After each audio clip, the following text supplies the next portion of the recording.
everyone, and welcome back to the channel, and welcome back to my Dune Awakening content.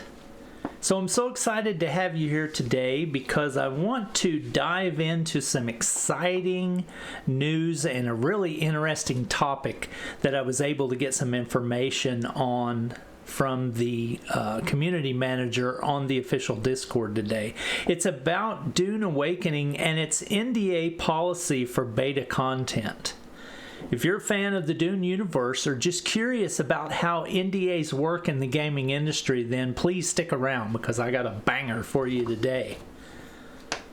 So what's the deal with Dune Awakening?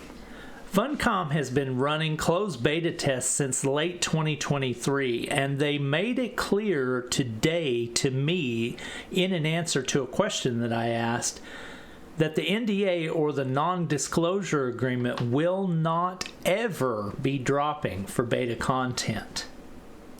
So how do I know this, you ask? Well, today on the official Discord, I asked the question. I said, hey guys, does anybody know when the NDA is going to drop so that we can kind of get an idea of when we are going to start to be able to see content created during the beta? Because while the content from Funcom is really awesome and of highest quality, I really appreciate it, it's really interesting to see content from other people that was made by content creators during betas. That's always interesting to watch because you get to see a lot of things that if you didn't partake in the beta, you didn't get to see. So they're very interesting. But the community manager, Iggy, gave me this response. So there will be a flow of information. He's basically saying, yes, we're planning on releasing more developer deep dives, that kind of stuff. But the NDA isn't dropping because those who signed were fully aware that they were testing an unfinished version of the game.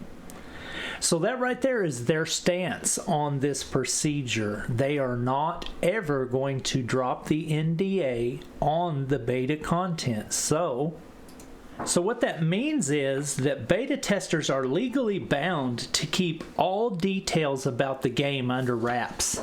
No sharing, no comments, no impressions, and definitely no creating content from the beta. Now, let me preface this whole discussion by saying this. This discussion that we're having right now about an NDA does not apply to those special events where they fly content creators up to Norway and sit them down and let them play the game and then let them make content on that experience. Those are not under the NDA. Those are under different, what they call embargoes, and those lift a short time after the event actually happens, so that they have time to look over the content and approve it before it gets released. So that's not what we're talking about right here. Those special little events, those are completely different and outside the NDA. What we're talking about with the NDA is the beta content that people and content creators are experiencing right now. Inevitably, you know they're recording it, but they are not allowed to share it, and they're not allowed to share it unless the NDA drops. But the community manager Iggy today gave me confirmation that it's not going to drop. So you might be wondering, why such strict measures? Well, NDAs are pretty common in the gaming industry, honestly, especially for games in development. They help protect sensitive information and ensure that bugs or issues are addressed before the game goes public. But not all NDAs are created equal. Let's take a look at some other approaches to NDAs in the gaming world. For example, everybody knows Fortnite. A game like Fortnite has an NDA that eventually lifts. What that does is that allows beta testers to share their experiences and build hype before the official release of that content. This can be a really great marketing strategy, but it also comes with risks.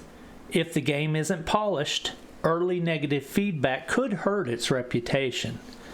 But on the other hand, let's take another example that everybody knows about, Cyberpunk 2077. It had NDAs that were strictly enforced until the very last moment. This approach can help maintain control over the game's narrative and ensure that only the best aspects are highlighted.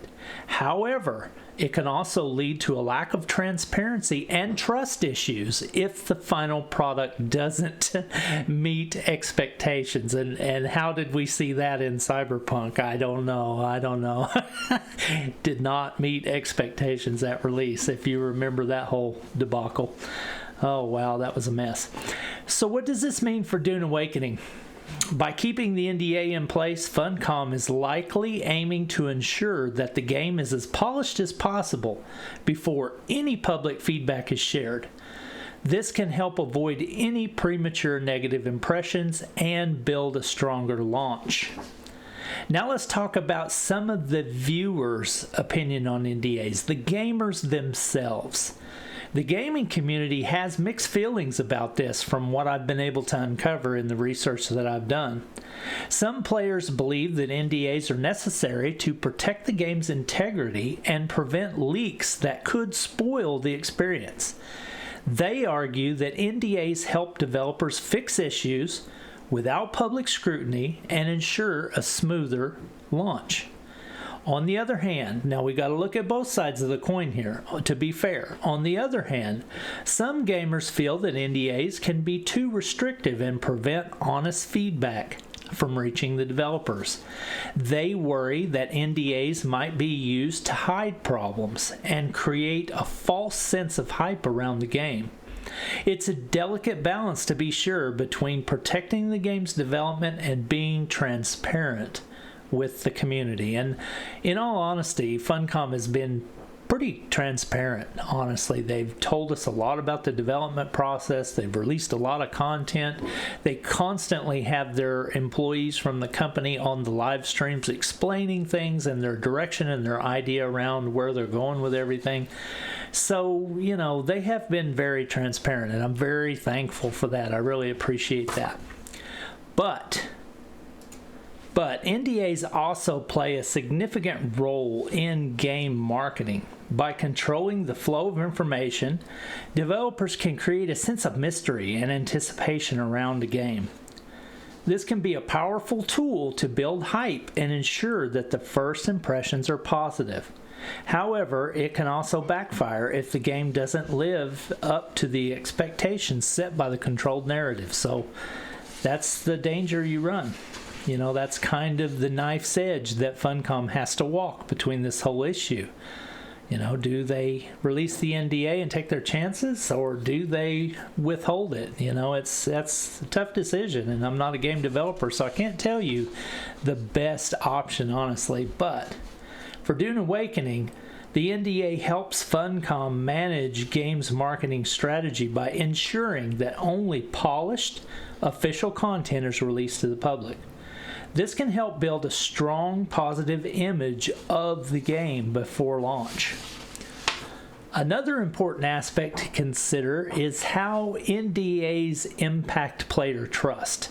And to bring it all home, let's talk about that. When players feel that developers are being overly secretive, it can lead to skepticism and doubt about the game's quality. Transparency is key to building trust, and while NDAs are necessary, developers need to find a balance between protecting their game and being open to their community. But in the end, NDAs are a crucial part of the game development process. They really are. They help protect intellectual property and ensure that the final product is the best it can be. Whether you are a beta tester or you're just a curious gamer, understanding how NDAs work can give you a better insight into the industry's inner workings. So that's it for today's video, folks. I hope you enjoyed this deep dive into NDAs and Dune Awakening's stance on their NDA.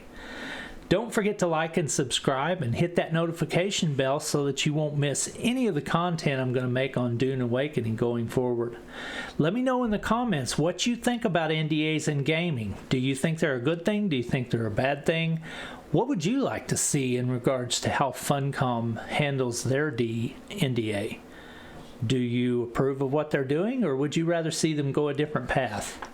But until next time, folks, happy gaming, and I hope to see you soon in another video about Dune Awakening.